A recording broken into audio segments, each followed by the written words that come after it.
अस्सलाम वालेकुम नाजरीन, चौधरी मोहम्मद अरशद टोपा तुहाडी खिदमत दे विच हाज़र है। तो जनाब बहुत बहुत शुक्रिया। तो बड़ी इस चीज़ की बड़ी खुशी हुई है जिस वक्त बहुत ज़्यादा लोगों के फोन आए ने, दोस्तों के दूजे शहरों के विचों इनफॉर्मेशन उन्होंने काम आई है। हर कोशिश ये होंदी है कि जिहड़ी भी गल की जाए, जिहड़ी भी इनफॉर्मेशन तुहानूं दित्ती जाए भरावां नूं, वो बिल्कुल पेटेंट होवे ते उहदा कोई सबूत होवे कि या वो तुहाडे किसी काम आ सके। वैसे तो फिर मकसद कोई नहीं ना मेरा इत्थे बैक वीडियो बना के तुहाडे वल भेजण दा। तो कोशिश ये करी दी है कि आसान लफ्ज़ों के विच पंजाबी दे विच गलबात समझ तफसील न समझाई जाए ताकि हर बंदे दे ये पसंद आ जाए। ठीक है जनाब। तो ये यकीन करो कि मैनू इस चीज़ की दिली खुशी हुई है जो लोगों के इनफॉर्मेशन कम आई है। फिर उन्हें फोन करके शुक्रिया अदा किया। उन्होंने कई दोस्तों ने इमीग्रेशन दी किटां जमा करा लईयां ने जिन्होंने कोले चंद सबूत ऐसे पुराने काम किए दे, तो उन्होंने बगैर कॉन्टैक्ट की जरूरत नहीं पई, उन्हें किट जमा करा ली। तो मैनू इस चीज़ की बड़ी खुशी हुई है। ठीक है। तो हुण जनाब जी मैं गलबात दसन लगा, ये 9 पॉइंट ने जिदे विच 9 पॉइंट ने जिदे बहुत ज़्यादा चांस ने कि ये इमीग्रेशन के कानून दे विच तब्दीली आवे दी 9 पॉइंट तक। ठीक है।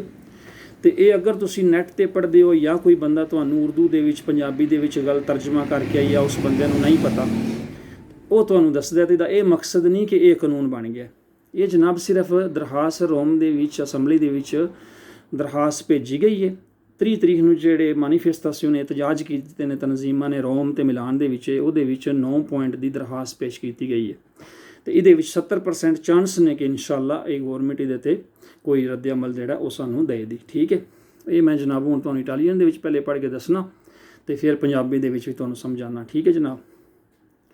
9 i punti sollevati dai promotori del corteo, allungamento dei tempi di presentazione delle domande fino al 30 settembre, estensione delle procedure di emersione, regolarizzazione a tutti i settori lavorativi, abrogazione del contributo economico per le procedure, ampliamento del tipo di documentazione utile ai fini dell'identificazione o prescindendo dal passaporto per i richiedenti asilo, ampliamento delle fonti di prova adatte ed attestare la presenza in Italia in una data precedente all'8 marzo 2020, abrogazione delle differenzioni nell'accesso alle procedure basate sulla data di scadenza del titolo di soggiorno già ottenuto, in ogni caso confermando per i richiedenti asilo l'accesso ad entrambi i canali di regolarizzazione,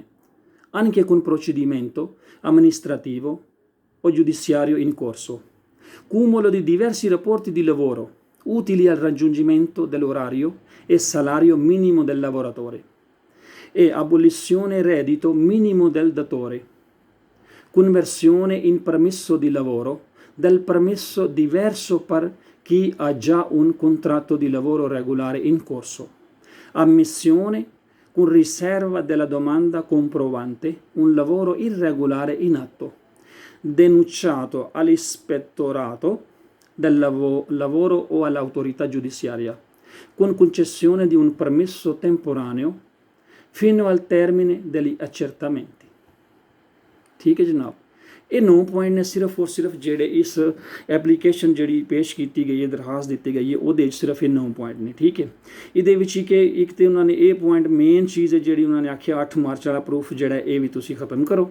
जी रह दी तो जोड़े बंदे ने paper जमा कराने ने तुहाडे एक बंदे दे कॉल बदान ते जिन्होंने कहते हो घर के मुलाजम वास्ते, वो भी लिमिट जी खत्म होनी चाहिए। जे बंदे का 18,000 20,000 22,000 24,000 जितना भी खुद बंदा करा सकता है। तो जी कागजां दे विच तनख्वाह उस बंदे की वो भी उन्होंने आख्या खत्म करो कि घट तो घट होवे या वध तो वध जितने बंदे की पॉसिबिलिटी है उतनी उसनूं दे सकता है। ठीक है। इस तो इलावा उन्होंने ये भी एप्लीकेशन दी है कि हर किस्म का कॉन्ट्रैक्ट जिस बंदे कोले वो कॉन्ट्रैक्ट इमीग्रेशन दे विच चलना चाहिए। क्योंकि हूँ एक होर गल है ना, बड़ी आम है, सानूं सारे लोगों को पता जितने गैर मुल्की इस दे विच रह रहे हैं, अजील के जितने बंदे ने वो 70% कम लगे ने जिन्होंने लोगों ने अजील इस मुल्क दे विच लई है। ठीक है। बेशक अजील की दरखास्त दी है या अजील किसी की पास होगी, उन्होंने कॉन्टैक्ट होए ने, उन्होंने बूस्ते बने ने। मैं कहना कि क्या गौरमेंट नूं इस चीज़ का इलम नहीं कि वह बंदियां दे बूस्ते बने ने या इमस दे विच उन्हां लोकां दा रिकार्ड है? बिल्कुल उन्होंने पता इस चीज़ का। ਇਹ ਵੀ ਉਹਨਾਂ ਨੂੰ ਪਤਾ ਹੈ ਕਿ ਇਤਨੇ ਜ਼ੀਲ ਵਾਲੇ ਬੰਦੇ ਨੇ, ਇਹਨਾਂ ਨੂੰ ਪੇਪਰਾਂ ਦੀ ਜ਼ਰੂਰਤ ਹੈ ਔਰ ਇਹਨਾਂ ਦੇ ਕੋਲੇ ਕੰਟਰੈਕਟ ਆਲਰੇਡੀ ਕੰਮ ਦੇ ਆਏ ਨੇ, ਕੋਈ ਚਾਈਨੀਜ਼ ਰੈਸਟੋਰੈਂਟ 'ਤੇ ਲੱਗੇ ਨੇ, ਕੋਈ ਚਾਈਨੀਜ਼ ਮੈਗਜ਼ੀਨ 'ਚ ਲੱਗੇ ਨੇ, ਕੋਈ ਫੈਕਟਰੀ 'ਚ ਲੱਗੇ ਨੇ, ਕੋਈ ਮਾਰੇ ਤੁਰੇ ਦਾ ਕੰਮ ਕਰ ਰਹੇ ਨੇ, ਮੁਖਤਲਿਫ ਸੈਕਟਰ ਨੇ ਜਿਹੜੇ ਕੰਮ ਦੇ, ਉਹਦੇ ਵਿੱਚ ਬੰਦੇ ਕੰਟਰੈਕਟ 'ਤੇ ਕੰਮ 'ਤੇ ਲੱਗੇ ਨੇ, ਠੀਕ ਹੈ। ਲੇਕਿਨ ਗੌਰਮੈਂਟ ਨੇ ਦੋ ਸਿਰਫ ਔਰ ਸਿਰਫ ਸੈਕਟਰ ਦੇ ਵਿੱਚ ਇਮੀਗ੍ਰੇਸ਼ਨ ਖੋਲ੍ਹੀ ਹੈ ਕਿਉਂਕਿ ਉਹਨਾਂ ਨੂੰ ਜ਼ਮੀਨਦਾਰ ਦੀ ਬਹੁਤ ਜ਼ਿਆਦਾ ਜ਼ਰੂਰਤ ਹੈ, ਠੀਕ ਹੈ। ਜ਼ਮੀਨਦਾਰ ਅੱਗੇ ਹਰ ਸਾਲ ਦੇ ਵਿੱਚ 2 ਲੱਖ ਤੋਂ 2.5 ਲੱਖ ਤੱਕ ਬੰਦਾ ਹਰ ਸਾਲ ਗੈਰ ਮੁਲਕੀ ਬਾਹਰੋਂ ਆਉਂਦਾ ਹੈ ਵੀਜ਼ਾ ਲੈ ਕੇ ਸਿਰਫ ਸੀਜ਼ਨ ਦਾ ਕੰਮ ਕਰਨ ਵਾਸਤੇ। ਲੇਕਿਨ ਇਸ ਵਾਰੀ ਵਾਇਰਸ ਦੀ ਵਜ੍ਹਾ ਤੋਂ ਉਹ ਬੰਦੇ ਇੱਥੇ ਨਹੀਂ ਆ ਸਕੇ ਤੇ ਗੌਰਮੈਂਟ ਨੇ ਜਿਹੜੀ ਮਿਨਿਸਟਰ ਹੈ ਜਿਹਨੇ ਸਾਨੂੰ ਇਮੀਗ੍ਰੇਸ਼ਨ ਦਿੱਤੀ ਹੈ ਉਸ ਦੀ ਇਹ ਕੋਸ਼ਿਸ਼ ਆਈ ਕਿ ਜਿਤਨੇ ਬੰਦੇ ਗੈਰ ਕਾਨੂੰਨੀ ਤੌਰ 'ਤੇ ਮੁਲਕ ਦੇ ਵਿੱਚ ਰਹਿ ਰਹੇ ਨੇ, ਬਜਾਏ ਇਸ ਦੇ ਕਿ ਬਾਹਰੋਂ ਬੰਦੇ ਲਿਆਂਦੇ ਜਾਣ, ਇਹਨਾਂ ਨੂੰ ਜ਼ਮੀਨਦਾਰ ਦਾ ਕੰਮ ਕਰਨਾ ਚਾਹੀਦਾ ਤੇ ਇੱਕ ਜ਼ਮੀਨ ਦਾ ਤਾਂ ਕੰਟਰੈਕਟ ਲੈ ਕੇ ਤੇ ਪੇਪਰ ਇਹਨਾਂ ਨੂੰ ਦਿਓ ਤੇ ਫਿਰ ਜਿਹੜੇ ਪੈਨਸ਼ਨ ਹੁੰਦੇ ਨੇ ਹਰ ਸਾਲ ਬੰਦੇ ਉਹ ਆਪਣੇ ਕੋਲ ਬਦਾਨ ਤੇ ਘਰ ਦੇ ਮੁਲਾਜ਼ਮ ਰੱਖਦੇ ਨੇ ਉਹਦੇ ਵਾਸਤੇ। ਇਹ ਉਹਨਾਂ ਨੂੰ ਸਾਰੀ ਚੀਜ਼ ਦਾ ਬੜੀ ਤਫਸੀਲ ਨਾਲ ਪਤਾ ਹੈ ਕਿ ਅਜ਼ੀਲ ਵਾਲੇ ਲੋਕ ਕੰਮ ਤੇ ਲੱਗੇ ਨੇ ਔਰ ਉਹਨਾਂ ਨੇ ਉਹ ਕੰਟਰੈਕਟ ਬਲਾਕ ਕਰਕੇ ਤੇ ਇੱਧਰ ਆ ਕੇ ਤੇ ਫਿਰ ਦੁਬਾਰਾ ਕੰਟਰੈਕਟ ਚਲਾਉਣਾ ਹੈ ਜਾਂ ਕੰਟਰੈਕਟ ਲੈਣਾ ਜ਼ਮੀਨਦਾਰ ਦਾ ਜਾਂ ਘਰ ਦਾ, ਤੇ ਉਹਨਾਂ ਨੇ ਪੇਪਰ ਜਮ੍ਹਾਂ ਕਰਾਣੇ ਨੇ, ਠੀਕ ਹੈ ਜਨਾਬ। ਇਹ ਤੇ ਗੱਲਬਾਤ ਇਸ ਤਰ੍ਹਾਂ ਦੀ। ਉਹਦੇ 'ਚ ਇੱਕ ਗੱਲ ਭੁੱਲ ਗਿਆ ਮੈਂ, ਉਹਨਾਂ ਨੇ ਇਹਦੇ ਵਿੱਚ ਇਹ ਵੀ ਗੱਲ ਕੀਤੀ ਹੈ ਕਿ ਜਿਹੜੀ ਪਾਸਪੋਰਟ ਦੀ ਗੱਲ ਹੈ ਨਾ, ਕਿ ਕਈ ਬੰਦਿਆਂ ਦੇ ਜ਼ੀਲ ਵਾਲੇ ਬੰਦੇ ਨੇ ਉਹਨਾਂ ਕੋਲੇ, ਕਈਆਂ ਬੰਦਿਆਂ ਕੋਲੇ ਪਾਸਪੋਰਟ ਨਹੀਂ, ਕਈਆਂ ਬੰਦਿਆਂ ਕੋਲੇ ਕਸੂਰੇ ਨੇ। ਇਹ ਵੀ ਮੁਤਾਲਬਾ ਵਿੱਚ ਪੇਸ਼ ਕੀਤਾ ਗਿਆ ਹੈ ਕਿ ਡਾਕੂਮੈਂਟ ਵਾਇਲਡ ਪਾਸਪੋਰਟ ਜਿਹੜੇ ਬੰਦੇ ਅਜ਼ੀਲ ਵਾਲੇ ਨੇ, ਜਿਨ੍ਹਾਂ ਨੇ ਅਜ਼ੀਲ ਪਹਿਲੇ ਮੰਗੀ ਹੈ ਮੁਲਕ ਕੋਲੋਂ, ਉਹਨਾਂ ਕੋਲ ਪਾਸਪੋਰਟ ਮੌਜੂਦ ਨਹੀਂ ਤੇ ਉਹ ਫਿਰ ਕੀ ਕਰਨ, ਉਹਦਾ ਹੱਲ ਕੀ ਹੈ, ਇਹ ਵੀ ਮੁਤਾਲਬਾ ਪੇਸ਼ ਕੀਤਾ ਗਿਆ। ਤੇ ਇਹ ਅਜੇ ਕਾਨੂੰਨ ਦੋਸਤੋ ਨਹੀਂ ਬਣਿਆ, ਲੇਕਿਨ ਬਹੁਤ ਜ਼ਿਆਦਾ ਚਾਂਸ ਨੇ 9-10 ਤਾਰੀਖ ਤੱਕ ਇਹਦੇ ਉੱਤੇ ਇਨਸ਼ਾਅੱਲਾ ਗੌਰ ਫਿਕਰ ਕੀਤਾ ਜਾਏਗਾ, ਠੀਕ ਹੈ ਜਨਾਬ। ਇਸ ਦੇ ਨਾਲ ਅਗਰ ਜਨਾਬ ਜਿਹੜੀ ਗੱਲਬਾਤ ਬੰਦਾ ਇਹਨਾਂ ਚੀਜ਼ ਤੁਹਾਡੇ ਅੱਗੇ ਕਰਦਾ ਉਸ ਦਾ ਕੋਈ ਪ੍ਰੂਫ, ਉਹਦਾ ਕੋਈ ਸਬੂਤ ਠੀਕ ਨਿਕਲਦਾ ਹੈ ਜਾਂ ਬੰਦੇ ਦੇ ਕੋਲ ਕੋਸ਼ਿਸ਼ ਹੀ ਹੁੰਦੀ ਹੈ ਕਿ ਤੁਹਾਨੂੰ ਇਨਫੋਰਮੇਸ਼ਨ ਜਿਹੜੀ ਉਹ ਠੀਕ ਦਿੱਤੀ ਜਾਏ, ਠੀਕ ਹੈ। ਤੇ ਤੁਹਾਨੂੰ ਇਹ ਚੈਨਲ ਪਸੰਦ ਆਵੇ, ਤੁਹਾਨੂੰ ਵੀਡੀਓ ਪਸੰਦ ਆਵੇ ਤਾਂ ਜਨਾਬ ਮੈਂ ਸਾਰਿਆਂ ਦੋਸਤਾਂ ਅੱਗੇ ਅਪੀਲ ਕਰਨਾ ਕਿ ਇਸ ਨੂੰ ਸਬਸਕ੍ਰਾਈਬ ਵੀ ਕਰੋ, ਆਪਣੇ ਮਜ਼ੀਦ ਦੋਸਤਾਂ ਅੱਗੇ ਵੀ ਭੇਜੋ ਤਾਂ ਕਿ ਉਹਨਾਂ ਨੂੰ ਇਨਫੋਰਮੇਸ਼ਨ ਅੱਛੀ ਔਰ ਪੇਟੈਂਟ ਮਿਲ ਸਕੇ। ਤੇ ਮੈਂ ਇਨਸ਼ਾਅੱਲਾ ਤਾਲਾ ਇਸ ਮੁਲਕ ਦੇ ਵਿੱਚ ਸਿਰਫ ਔਰ ਸਿਰਫ ਤੁਹਾਨੂੰ ਇਨਫੋਰਮੇਸ਼ਨ ਹੀ ਨਹੀਂ ਦਿਆਂਗਾ। ਮੇਰਾ ਇਹ ਮਿਸ਼ਨ ਹੈ ਕਿ ਮੈਂ ਜਿਤਨਾ ਤੋਂ ਜ਼ਿਆਦਾ ਤੁਹਾਨੂੰ ਗਾਈਡ ਕਰ ਸਕਾਂ ਕਾਨੂੰਨੀ ਤਰੀਕੇ ਨਾਲ। ਸਿਰਫ ਇਮੀਗ੍ਰੇਸ਼ਨ ਦਾ ਮਸਲਾ ਨਹੀਂ, ਅਗਰ ਕਿਸੇ ਬੰਦੇ ਨੇ ਨੈਸ਼ਨਲਿਟੀ ਅਪਲਾਈ ਕੀਤੀ ਹੈ ਤੇ ਉਹ ਨਹੀਂ ਪਾਸ ਹੋ ਰਹੀ, ਕਿਸੇ ਨੇ ਅਗਰ ਪਾਸ ਕੀਤੀ ਹੈ ਨੈਸ਼ਨਲਿਟੀ ਅਪਲਾਈ ਕੀਤੀ ਹੈ ਤੇ ਉਹਦਾ ਪਾਸਪੋਰਟ ਪਾਸ ਹੋ ਗਿਆ, ਉਹਦੇ ਵਿੱਚ ਸਾਡੇ ਹੁਣ ਘੱਟ ਲੋਕਾਂ ਨੂੰ ਇਸ ਚੀਜ਼ ਦਾ ਪਤਾ ਹੈ ਕਿ ਉਹਦੇ ਵਿੱਚ ਤੇ ਨਾਰਮਲ ਸਜੋਰਨ ਦੇ ਵਿੱਚ ਕਿੰਨਾ ਫਰਕ ਹੈ। ਯਕੀਨ ਕਰੋ ਕਿ ਜਿਹੜਾ ਬੰਦਾ 15 ਤੋਂ 20 ਸਾਲ ਇਸ ਮੁਲਕ ਦੇ ਵਿੱਚ ਕੰਮ ਲੱਗਿਆ, ਉਸ ਦੀ ਨੈਸ਼ਨਲਿਟੀ ਇਟਾਲੀਅਨ ਹੋ ਗਈ, ਉਸਨੂੰ ਪਾਸਪੋਰਟ ਲੱਗ ਗਿਆ, ਉਸਨੂੰ ਬਹੁਤ ਜ਼ਿਆਦਾ ਸਹੂਲਤਾਂ ਇਸ ਚੀਜ਼ 'ਤੇ, ਲੇਕਿਨ ਲਾਇਲਮੀ ਹੈ ਨਾ। ਇਸ ਬਾਰੇ ਇਨਸ਼ਾਅੱਲਾ ਮੈਂ ਸਟੈਪ ਬਾਈ ਸਟੈਪ ਗਾਈਡ ਕਰਾਂਗਾ ਸਾਰਿਆਂ ਭੈਣਾਂ ਭਾਈਆਂ ਨੂੰ। ਦੂਸਰੀ ਇੱਕ ਹੋਰ ਮੇਨ ਚੀਜ਼ ਹੈ ਕਿ ਜਿਨ੍ਹਾਂ ਦੋਸਤਾਂ ਦੇ ਬੱਚੀਆਂ ਜਾਂ ਬੱਚੇ ਸਕੂਲ ਦੇ ਵਿੱਚ ਪੜ੍ਹਦੇ ਨੇ ਪਏ, ਠੀਕ ਹੈ, ਪ੍ਰਾਇਮਰੀ ਮਿਡਲ ਸਕੂਲ ਉਹਨਾਂ ਨੇ ਕੀਤੇ ਨੇ, ਸੁਪਰੀਅਰ ਸਕੂਲ ਦੇ ਵਿੱਚੋਂ ਜਾ ਰਹੇ ਨੇ, ਲੇਕਿਨ ਸੁਪਰੀਅਰ ਸਕੂਲ ਤੋਂ ਬਾਅਦ ਸਾਡੇ ਵਸਾਇਲ ਸਾਰੇ ਕੰਮ ਕਰਨ ਵਾਸਤੇ ਇੱਥੇ ਆਏ ਹਨ, ਸਾਡੇ ਵਸਾਇਲ ਇਜਾਜ਼ਤ ਨਹੀਂ ਦਿੰਦੇ ਤੇ ਅਸੀਂ ਫਿਰ ਉਹਨੂੰ ਰੋਕ ਦਿੰਦੇ ਹਾਂ। ਅਗਰ ਕਿਸੇ ਭੈਣ ਭਾਈ ਨੇ ਬੱਚੇ ਨੂੰ ਸੁਪਰੀਅਰ ਤੋਂ ਅੱਗੇ ਯੂਨੀਵਰਸਿਟੀ ਦੇ ਵਿੱਚ ਭੇਜਣਾ ਹੋਵੇ, ਉਹ ਜਨਾਬ ਰਾਬਤਾ ਕਰ ਲਈ, ਇਨਸ਼ਾਅੱਲਾ ਤਾਲਾ ਮੈਂ ਉਹਨੂੰ ਪੂਰੀ ਗਾਈਡ ਕਰਾਂਗਾ। ਅਗਰ ਤੁਹਾਡੇ ਸ਼ਹਿਰ ਦੇ ਵਿੱਚ ਜਿਹੜੀ ਨੇੜੇ ਯੂਨੀਵਰਸਿਟੀ ਹੈ ਉਹਦੇ ਨਾਲ ਰਾਬਤਾ ਕਰਾ ਲਾਂਗਾ, ਨਹੀਂ ਤਾਂ ਜਿਹੜਾ ਮਿਲਾਨ ਸ਼ਹਿਰ ਦੇ ਇਲਾਕੇ ਦੇ ਵਿੱਚ ਰਹਿੰਦਾ ਪਿਆ ਉਹ ਬੰਦਾ ਮੇਰੇ ਨਾਲ ਰਾਬਤਾ ਕਰੇ, ਮੈਂ ਖੁਦ ਜਿਹੜੀ ਯੂਨੀਵਰਸਿਟੀ ਦੇ ਵਿੱਚ ਹਾਂ ਉੱਥੇ ਉਹਨਾਂ ਦਾ ਰਾਬਤਾ ਕਰਾਵਾਂਗਾ। ਸਾਲ ਦੇ ਵਿੱਚ ਇੱਕ ਕੋਟਾ ਹੁੰਦਾ ਗੌਰਮੈਂਟ ਦੀ ਤਰਫੋਂ ਸਾਡੇ ਗੈਰ ਮੁਲਕੀਆਂ ਵਾਸਤੇ, ਸਾਨੂੰ ਪਤਾ ਹੀ ਨਹੀਂ ਇਸ ਚੀਜ਼ ਦਾ। ਉਸ ਕੋਟੇ ਦੇ ਵਿੱਚ ਇਹ ਬੋਰਸਾ ਦਿਲੋ ਸਟੂਡੀਓ ਹੁੰਦਾ ਹੈ ਬੱਚਿਆਂ ਵਾਸਤੇ ਕਿ ਜਿਹੜੇ ਗੈਰ ਮੁਲਕੀ ਬੱਚੇ ਨੇ ਉਹਨਾਂ ਨੂੰ ਬੋਰਸਾ ਦਿਲੋ ਸਟੂਡੀਓ ਦਿੱਤਾ ਜਾਏ ਤੇ ਉਹਦਾ ਖਰਚਾ ਜਿਹੜਾ ਵੈਸੇ ਤੇ ਯੂਨੀਵਰਸਿਟੀ ਦਾ ਖਰਚਾ ਸਾਡੇ ਕੋਲ ਤਾਂ ਦੇਣ ਨਹੀਂ ਹੁੰਦਾ, ਇਸ ਵਾਸਤੇ ਬੱਚਿਆਂ ਨੂੰ ਅਸੀਂ ਸਕੂਲ ਅੱਗੇ ਮਜ਼ੀਦ ਉਹਨਾਂ ਦੀ ਤਾਲੀਮ ਨੂੰ ਰੋਕ ਛੱਡਦੇ ਹਾਂ।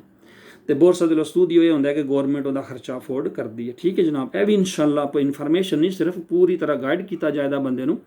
ਤੇ ਬਾਕੀ ਜਿਤਨੇ ਦੋਸਤ ਨੇ ਇਟਲੀ ਦੇ ਵਿੱਚ ਆਏ ਨੇ, ਅਗਰ ਅਸੀਂ ਇਹ ਡਿਸਾਈਡ ਕੀਤਾ ਇਸ ਮੁਲਕ ਦੇ ਵਿੱਚ ਰਹਿਣ ਦਾ ਤੇ ਰਹਿਣਾ ਜੋ ਹੈ ਹੀ ਹੈ, ਪੇਪਰ ਵੀ ਅਪਲਾਈ ਪੇ ਕਰਨੇ ਆ, ਕੰਮ ਵੀ ਕੋਸ਼ਿਸ਼ ਪੇ ਕਰਨੇ ਆ, ਅਗਰ ਸਾਡਾ ਗੁਜ਼ਾਰਾ ਮੁਲਕ ਦੇ ਵਿੱਚ ਹੁੰਦਾ ਤਾਂ ਛੱਡ ਕੇ ਨਾ ਆਉਂਦੇ ਨਾ, ਇਸੇ ਵਾਸਤੇ ਸਾਰੇ ਦੋਸਤ ਆਏ ਆ ਇੱਥੇ। ਜੋ ਰਹਿਣਾ ਜੋ ਹੈ ਤੇ ਫਿਰ ਅੱਛੇ ਤਰੀਕੇ ਨਾਲ ਕਿਉਂ ਨਾ ਰਿਹਾ ਜਾਏ, ਠੀਕ ਹੈ। ਅਗਰ ਹੁਣ ਇੱਕ ਬੰਦੇ ਨੂੰ 10 ਸਾਲ ਹੋ ਗਏ ਨੇ, ਉਹਨੇ ਜਦੋਂ 8 ਸਾਲ ਹੋਏ ਨੇ, 10 ਸਾਲ ਹੋਏ ਨੇ, ਉਹਨੂੰ ਜਦੋਂ ਕਾਰਤਾ ਦੀ ਸਜੋਰ ਨੂੰ ਅਪਲਾਈ ਕੀਤੀ, ਅਕਸਰ ਲੋਕਾਂ ਦੇ ਮਨੋਂ ਫੋਨ ਆਉਂਦੇ ਨੇ, ਭਾਈ ਜੀ ਮੇਰੇ ਕੋਲ ਕਿਸੇ ਵੀ ਲੈਵਲ ਦਾ ਇਟਾਲੀਅਨ ਸਰਟੀਫਿਕੇਟ ਨਹੀਂ ਹੈ, ਠੀਕ ਹੈ, ਤੇ ਮੇਰੀ ਇਹ ਰਿਕੁਐਸਟ ਹੈ, ਅੱਛੇ ਤਰੀਕੇ ਨਾਲ ਰਹਿਣ ਦਾ ਇਹ ਮਕਸਦ ਹੈ ਕਿ ਬਹੁਤ ਜ਼ਿਆਦਾ ਆਨਲਾਈਨ ਕੋਰਸਿਸ ਨੇ, ਗੌਰਮੈਂਟ ਨੇ ਬਹੁਤ ਜ਼ਿਆਦਾ ਸਹੂਲਤਾਂ ਦਿੱਤੀਆਂ ਨੇ। ਘਰ ਦੇ ਵਿੱਚ ਅੱਧਾ ਘੰਟਾ 1 ਘੰਟਾ ਬੰਦੇ ਦਾ ਟਾਈਮ ਵੇਸਟ ਹੁੰਦਾ ਤੇ ਉਹਦੇ ਵਿੱਚ ਜ਼ਬਾਨ ਦਾ ਕੋਰਸ ਉਹ ਕਰਾਉਂਦੇ ਨੇ ਜਨਾਬ। ਤਾਂ ਉਹਦੇ ਵਿੱਚ ਥੋੜ੍ਹਾ ਜਿਹਾ ਟਾਈਮ ਵੇਸਟ ਕਰਨ ਨਾਲ ਕਿ ਬੰਦੇ ਨੂੰ ਇਨਫੋਰਮੇਸ਼ਨ ਦੇ ਵਿੱਚ ਸਿਰਫ ਇਜ਼ਾਫਾ ਨਹੀਂ ਹੁੰਦਾ ਕਿ ਬਲਕਿ ਉਹਨੂੰ ਮਕੂਲ ਇਸ ਮੁਲਕ ਦੇ ਵਿੱਚੋਂ ਕਲਚਰ ਅਤੇ ਜ਼ੁਬਾਨ, ਦੋ ਚੀਜ਼ਾਂ ਬੜੀਆਂ ਜ਼ਰੂਰੀ ਨੇ ਨਾ। ਜਿਸ ਮੁਲਕ ਦੇ ਵਿੱਚ ਰਹਿਣਾ ਉਹ ਜਿਤਨਾ ਚਿਰ ਉਸ ਮੁਲਕ ਦੇ ਕਲਚਰ ਦੀ ਸਮਝ ਨਹੀਂ ਆਵਣੀ, ਉਸ ਦੀ ਜ਼ਬਾਨ ਦੀ ਸਮਝ ਨਹੀਂ ਆਵਣੀ, ਤਰੱਕੀ ਫਿਰ ਬੰਦੇ ਨੇ ਕੀ ਕਰਨੀ। ਠੀਕ ਹੈ, ਦੋ ਚੀਜ਼ਾਂ ਬੜੀਆਂ ਜ਼ਰੂਰੀ ਨੇ, ਉਸ ਮੁਲਕ ਦਾ ਕਲਚਰ ਤੇ ਉਸ ਮੁਲਕ ਦੀ ਜ਼ੁਬਾਨ। ਜਦੋਂ ਇਹ ਦੋਵੇਂ ਚੀਜ਼ਾਂ ਤੇ ਬੰਦੇ ਦੀ ਬੇਸਿਕ ਬਣ ਜਾਂਦੀ ਹੈ, ਬੇਸ ਬਣ ਜਾਂਦੀ ਹੈ, ਤੇ ਇਨਸ਼ਾ-ਅੱਲਾਹ ਤਾਲਾ ਬੰਦਾ ਆਪਣੀ ਮੰਜ਼ਿਲ ਤੇ ਕਦਮ ਅੱਗੇ ਰੱਖਣਾ ਸ਼ੁਰੂ ਕਰ ਦਿੰਦਾ। ਠੀਕ ਹੈ, ਤੇ ਜਨਾਬ ਬੰਦੇ ਦੀ ਪੂਰੀ ਕੋਸ਼ਿਸ਼ ਹੋਵੇਗੀ ਇਨਸ਼ਾ-ਅੱਲਾਹ ਤੁਹਾਨੂੰ ਇਨਫੋਰਮੇਸ਼ਨ ਦੇ ਨਾਲ ਜਿਹੜਾ ਉਹ ਗਾਈਡ ਵੀ ਕਰਨ ਦੀ।